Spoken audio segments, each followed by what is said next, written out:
Imagjinoni këtë. Një shofer autobusi shkolle vëren çdo ditë një vajzë të vogël duke qarë në heshtje në rrugën e tij. Një ditë pasi i lëshoi të gjithë fëmijët, ai vendosi të hetojë. Shikon në sediljen e saj dhe ajo që gjen aty e lë pa frymë. Çfarë fshi poshtë asaj sediljeje që e tronditi kaq shumë? Dhe çfarë misteri thellë fshi pas loktëve të vajzës? Kjo histori do t'ju bëj të ngjitur pas ekranit. Kur Harold Mason doli në pension pas 37 vitesh si mekanik makinash, ai vendosi se nuk mund të rinte thjesht në shtëpi. Lodhja nga pasiviteti, nga televizioni, nga mëngjeset e gjata dhe bisedat boshe, e shtynin të lëvizte. Ai gjeti një punë si shofer autobusi shkolle në qytetin e vogël verior të Brookdale. Puna ishte e qetë, ritmike dhe ai shpejt filloi t'i donte fëmijët. Zhurmën e tyre, bisedat e tyre, energjinë e tyre, e cila e ndihmoi të mos të ndjente moshën. Ai e dinte rrugën e tij përmendesh, njihte pothuajse të gjithë fëmijët me emër dhe çështme rëndësishmja, shihte shumë më tepër se sa ata mendonin. Por një ditë gjithçka ndryshoi. Në fillim ai thjesht vuri re se njëra nga nxënëset e reja po sillej çuditërisht. Një vajzë e vogël e brisht me flokë të gjata që gjithmonë i fshihnin fytyrën. Ajo hipi në autobus për herë të parë qetësisht, pa ngritur syt, dhe me njerëz zgjodhin një vend në rreshtin e parë pranë dritares.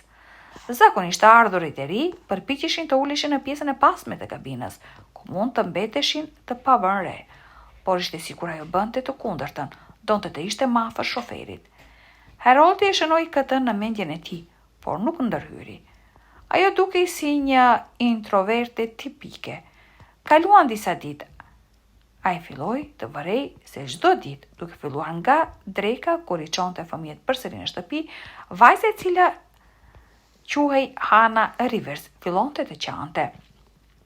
Jo të qante me zë të lartë, jo të kërvishte duart, por thjesht qetësisht, mezi dukeshin t'i fshihte lotën ndërsa fëmijët e tjerë nuk e shikonin. Ajo rinte në heshtje, fytyrën e shtypur pas xhamit dhe mezi lëvizte. Haroldi kishte parë shumë gjëra në jetën e tij dhe kishte mësuar të rrente kur diçka nuk shkonte. Ai filloi ta vazhgonte me kujdes, përmes pasqyrës së pasme fshehurazi. Vajza nuk komunikonte me askënd, as me fëmijët e tjerë e as me të. Dhe pastaj një ditë ai ndëgjoi një zhurmë metalike që vinte nga poshtë sediljes së tij. Ai u kthye. Ai po drejtohej shpejt dhe po fshehte dorën pas shpine. Haroldi pyeti: "Gjithçka është në rregull?" Dhe ajo pa ngritur syt u përgjigj si i kishte rënë shamia. Por ai nuk i pa asnjë shami më vonë. Në ndalesën tjetër kur u lëshua fëmia i fundit, ajo vonua në autobus dhe u kthye në sediljen e saj. Duke u përkulur, ai pa se grila e ventilimit nën karrige ishte pak e përkulur. Ai futi gishtat aty dhe nxori një qese të vogël plastike. Brenda kishte pilula. Kur shkoi më afër, zemra i pëlqiste nga rrahjet. Ato ishin kontraceptiv. Pse do t'i duheshin pilulat e tilla një vajze 14 vjeçare? Nga i kishte marrë ato? Ai nxori telefonin, bëri një fotografi të paketimit dhe me kujdesi vendosi të gjitha përsëri, por jo në vendin e tyre, por në çantën e tij. Ishte serioze. Ai nuk mund ta injoronte. Por atë mbrëmje ai dërgoi një mesazh drejtorit të shkollës duke përshkruar atë që kishte gjetur, duke përfshirë një fotografi. Nuk pati asnjë përgjigje. Në mëngjes ai telefonoi zyrën e shkollës.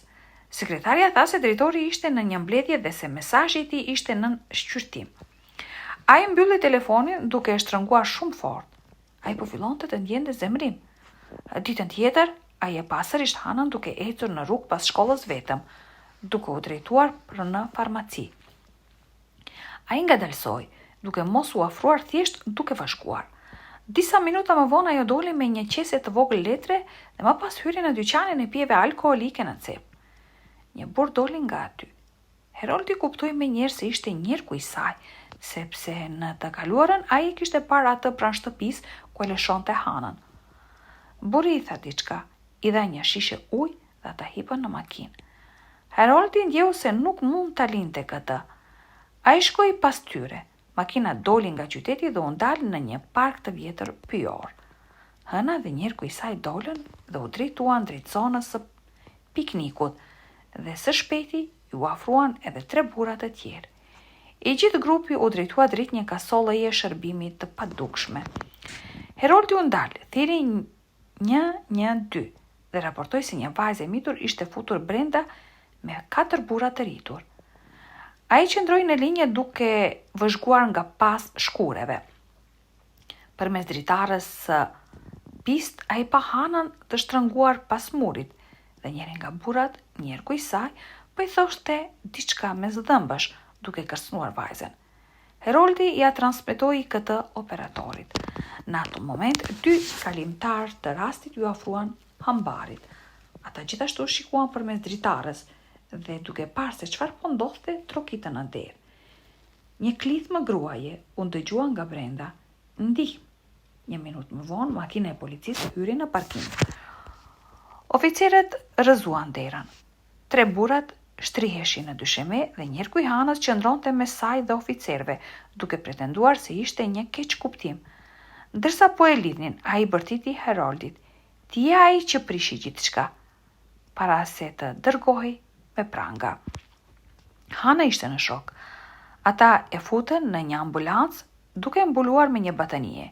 Njëri nga oficerët u afrua Heroldit. Ajo kërkon të shkosh me të. Heroldi pohoi me kokë. Hana u ekzaminua në spital. Shtatzania u konfirmua. Ajo tha se njerku i saj filloi të vizitonte natën. U përpoqte të ndalonte, por ai e kërcënoi atë dhe nënën e saj. Ajo i bleu pilulat vetën nga friga. Ajo nuk dinte çfarë të bënte. Heroldi i shtrëngoi dorën. Ai kuptoi se sa e vetmuar ishte. Së shpejti mbriti nënën e saj, një grua shtatzën me emrin Rachel. Kur mësoi të vërtetën, ajo hyri në lindje të parakohshme. Heroldi qëndroi me Hanën ndërsa nëna e saj ishte në sallën e lindjes. Vajza i tha: "Gjyshja thot se mami do të më haroj kur të lind fëmia, se unë jam tani një bar." Ai e shikoi në sy dhe tha: "Kjo nuk është e vërtet. Dashuria nuk bëhet më pak kur vjen dikush tjetër. Ajo bëhet më e madhe." Kur nëna u kthye nga materniteti me fëmijën, Hana buzëqeshi për herë të parë. Ajo duke e raskapitur por e lirë. Më vonë, ajo i dha Heroldit një copë letër me fjalët: "Faleminderit që u ndale." Ai u largua nga dhoma duke ditur se ajo që kishte bërë, u ndal pa ndërhyrë, e kishte shpëtuar atë. Dhe ndonjëherë, kjo është ajo që do të thotë të jesh njeri. Ai e kuptoi se tani gjithçka po fillonte. Do të kishte një hetim, marrje një pyetje, një gjyq dhe se vështirë se gjithçka do të përfundoj shpejt. Por gjëja kryesore ka ndodhur tashmë. E keqja që fshihej në hije është nxjerrë në dritë. Shkolla organizoi një hetim të brendshëm dhe drejtorit ju dha një sankcion disiplinor për mosveprim dhe Heroldi vazhdoi të drejtonte autobusin. Fëmijët ende bisedonin, luanin, hidhnin letra, por tani ai shikonte ndryshe. Ai mësoi të njihte jo vetëm të qeshurën, por edhe ankthin e fshor pas saj. Një mëngjes dikush la përsëri një shënim në sedilen e rreshtit të parë. "Ti je ende heroim, Hana," ai buzëqeshi.